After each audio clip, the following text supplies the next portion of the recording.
Station, this is Houston. Are you ready for the event? We are ready for the event. National Public Radio, this is Mission Control Houston. Please call station for a voice check. Station, this is National Public Radio. How do you hear me? We hear you loud and clear. All right. Good morning. Good morning. We're looking forward to talking to you today. Hey, what time is it right now where you guys are? You know, we work off of Greenwich Mean Time, so it's about 12:10. So it's about lunchtime for us. Okay. You know, I've seen a lot of images and video of what it's like up there. One thing I've always wondered, what does it smell like? You know, we have this ongoing discussion about how do you capture a smell in words, and so it's really difficult to say. Yesterday Tim Peake was talking about how it smells sort of clinical.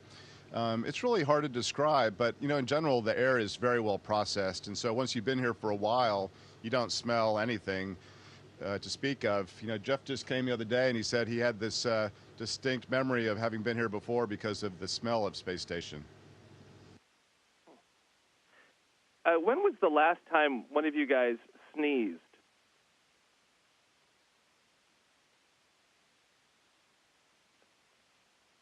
I think I've sneezed, a couple days ago. How about you, Tim, recently? Yeah, up here, one of the things that can happen is you do actually get a bit congested because maybe it's because of the increased intracranial pressure in the head, and also dust floats in the atmosphere, unlike on Earth where all the dust gets sucked down to the floor because of gravity. So we do sneeze on board the station occasionally. So when you sneeze, does that sneeze just blast into the atmosphere of the space station and just hang there?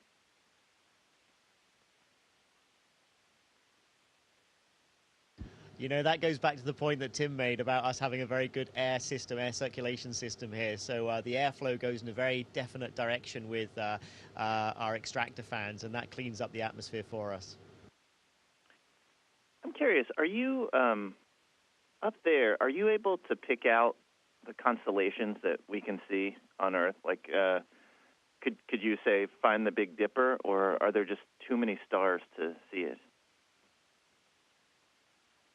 Oh, no, you can find the constellations because what we know of as the common constellations are much brighter than the other stars, and the same thing is up here. Even though we can see many, many more stars, the bright ones still stand out against the star field background.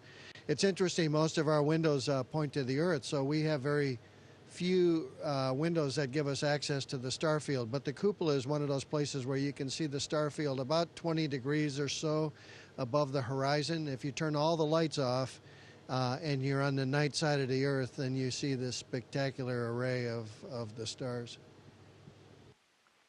So you guys are in space, you're in the space station. It's super cool for us to kind of contemplate that, but ultimately you're roommates. You have to share space. Do you guys have to fight over the music you listen to? We all get along famously well, and so we don't fight over the music. We usually come to some sort of agreement on all the things that you have to share. And, unlike being college roommates crammed into a small apartment, we've got like this big house to live in, so it's pretty darn easy to get along and to share. I wonder, do you have traditions or rituals that you go through to try and stay connected with your friends and family on Earth? Yeah, we're very fortunate here on the space station. We have great communications with friends and family. We have some phone lines, so whenever we have satellite coverage, we can actually call our friends and family and speak to them from the space station. And once a week, we get a video conference as well with our families, which is great. That's a really nice facility to have, and it helps keep us in touch with those back down on planet Earth. As technology has improved, though, and communication has become easier, do you ever wish that it was more difficult to get in touch with you guys? Yeah, it's a great question. A little peace and quiet, huh? I think it's actually a great balance. And, as technology improves, we improve how we use it as well. So I think, we strike a balance. And, we have a variety of ways to communicate both with friends and family and also with the ground. And I think it works out well over time. When you dream about work up there, what do you dream about?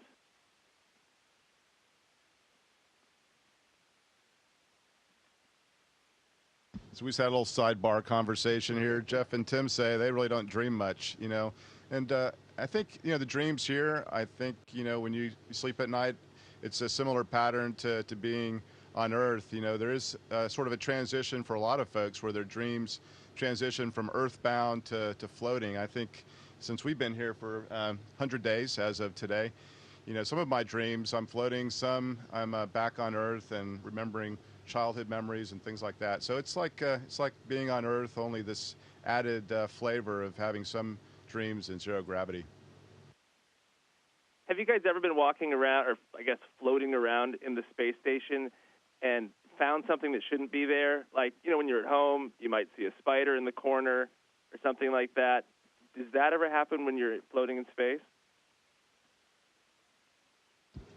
Yes, it does happen quite a bit because obviously, things do float around up here. We try and keep everything tidy and shipshape and Velcro down. But for example, the other day I was doing a recorded video message and it was about 3 minutes long. I was almost at the end. Everything was going well. And a battery just floated right in front of me past the camera.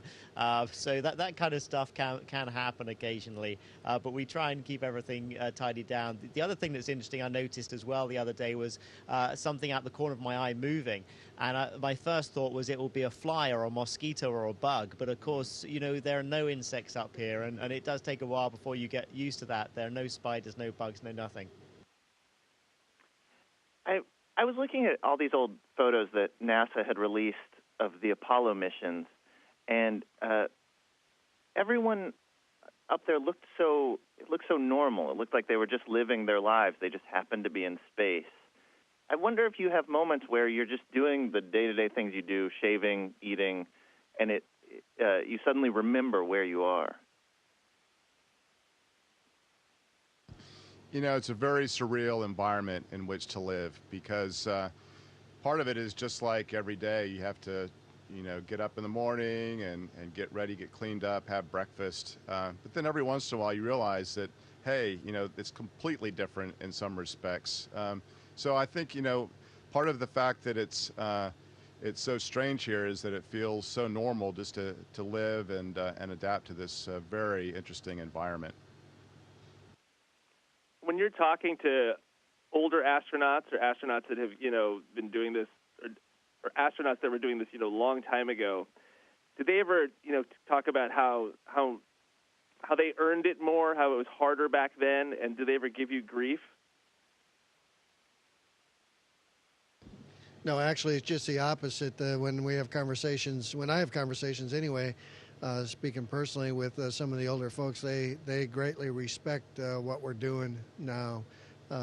Just a long duration, the continuous presence in space, over 15 years now, going on 15 and a half years of continuous presence, and everybody staying up here anywhere from a few months or a couple months to up to a year now. They have the utmost respect for what we're doing, and the feeling is mutual. We have a great camaraderie among the astronaut corps, current and former. I'm curious, when you're back on Earth and you're at a party and talking to people and people are talking about their jobs, if you have to hold back, because I feel like once you say, "Oh, I'm an astronaut," the conversation is destroyed. You are the coolest person in the room, and no one can really follow up.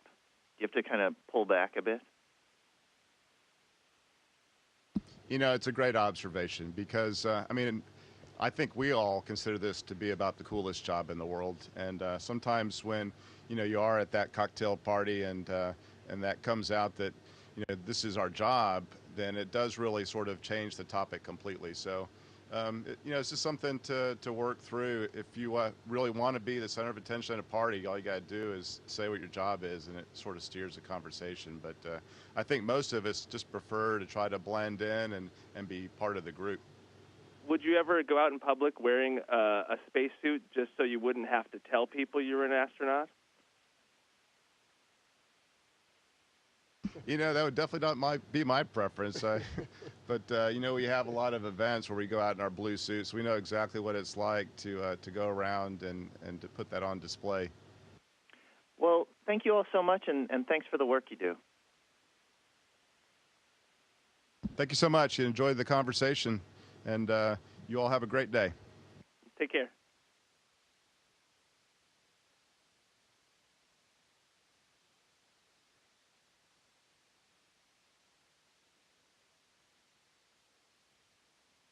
Station, this is Houston ACR. That concludes the National Public Radio portion of the event.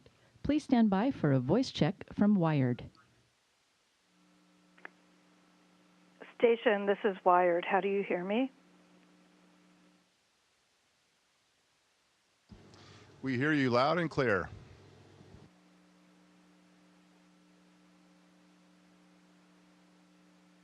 Hi there.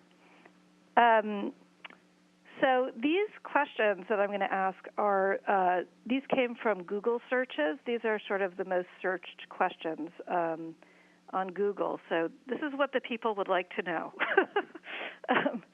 And if you could just first introduce yourselves, just tell me your names. Sure. I'm Tim Kopra, commander of Expedition 47. We have Tim Peake. He's an astronaut with the European Space Agency and a British astronaut. And Jeff Williams is a fellow NASA astronaut and just arrived here just a few days ago. And we're back up to a crew of 6. We have 3 of our cosmonaut colleagues at the other end of station right now. Thank you. And if you don't mind repeating the questions, they're short questions just before you answer, that would be awesome. So the first question from Google Autocomplete is, can astronauts whistle on the moon?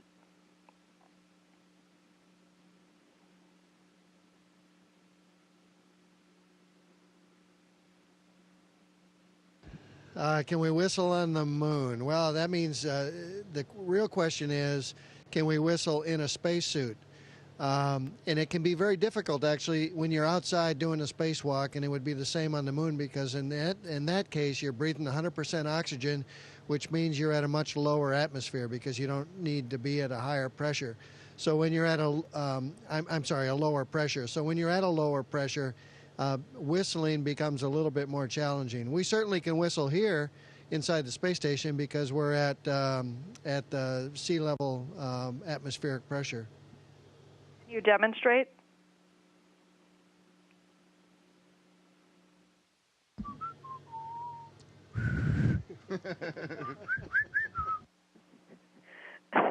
Thank you. Can astronauts wear glasses? So can astronauts wear glasses? Of course they can wear glasses. Jeff has his glasses on right now. I'm wearing contact lenses. Young Tim Peake doesn't need glasses, but we surely can wear them. Can astronauts drink alcohol?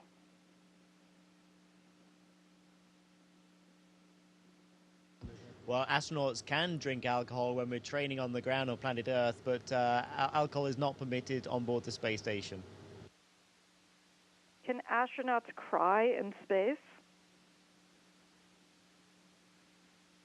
Can astronauts cry in space? Of course, astronauts can cry in space. The water in space is different because it sticks to your skin. It's almost like this gluey substance that just has this ability to stick to your skin. So if you were to have a really big cry, then your eyes would just swell up with water instead of dropping off.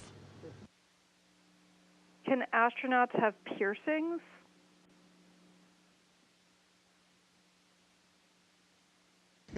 Can astronauts have piercings? I'm pretty sure there have been some of the female astronauts that have been up here, the ladies that have had pierced ears and that kind of thing.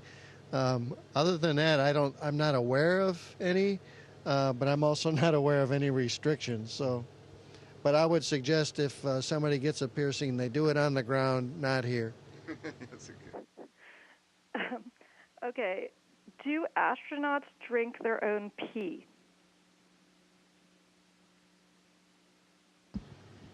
You know, thank you for asking us to repeat these questions. Do astronauts drink their own pee? Well, in a sense, yes.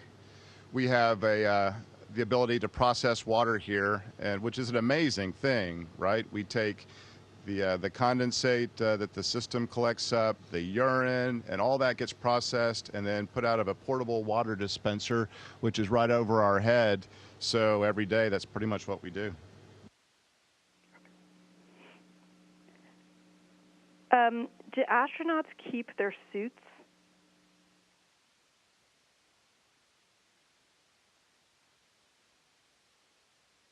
Can astronauts keep their suits, their spacesuits? Unfortunately not. No, our spacesuits are quite valuable pieces of equipment. We have two spacesuits, one which is like a soft spacesuit we wear inside the Soyuz spacecraft for launch and for re-entry, and one spacesuit that we wear outside the space station if we get the opportunity to do a spacewalk. But no, unfortunately not. They're not personal items of equipment. Do astronauts need passports?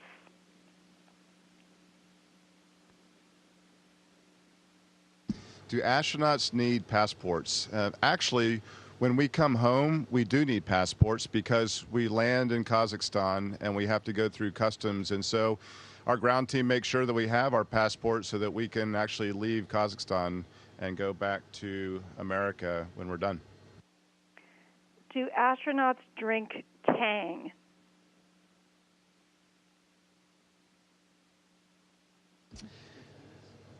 We do have a variety of drinks on board. The question was, do astronauts drink Tang? And of course, that comes from a lot of TV shows historically anyway. I don't think we have Tang specifically on board, but we do have lots of fruit juices and fruit beverages and coffees and teas and water, and even now milk. Everything you have to add water to it and mix it up, either hot or cold water, and then you're welcome to drink it. Do astronauts vote in space?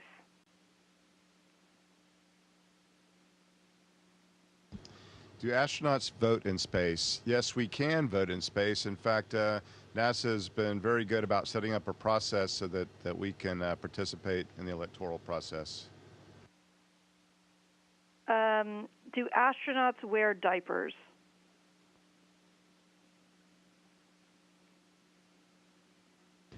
Do astronauts wear diapers?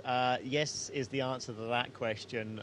When we launch in the Soyuz, we have at least a couple of hours before launch sitting in that spacecraft, and then we have to go through a 6-hour rendezvous, and then we have to spend a couple of hours from docking until actually getting on board the space station. So we wear diapers for that. We also wear diapers when we go outside the space station to do a spacewalk. We could spend anything from 8 to 10 hours inside that spacesuit, sometimes longer. So we're beholden to take precautions and wear diapers just in case you need to use it.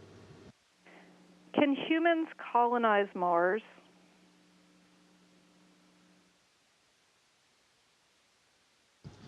Can humans colonize Mars?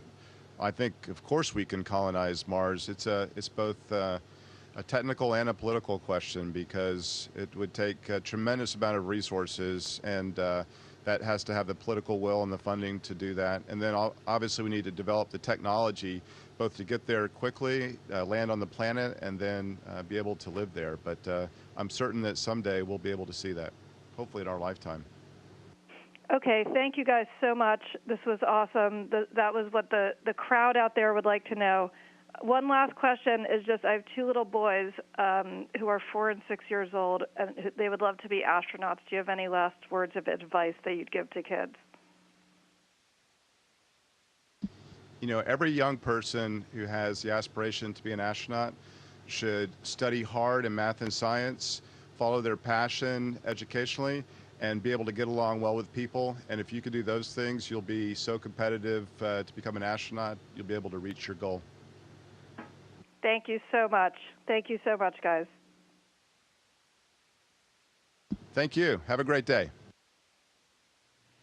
Station, this is Houston ACR. Thank you. That concludes the event.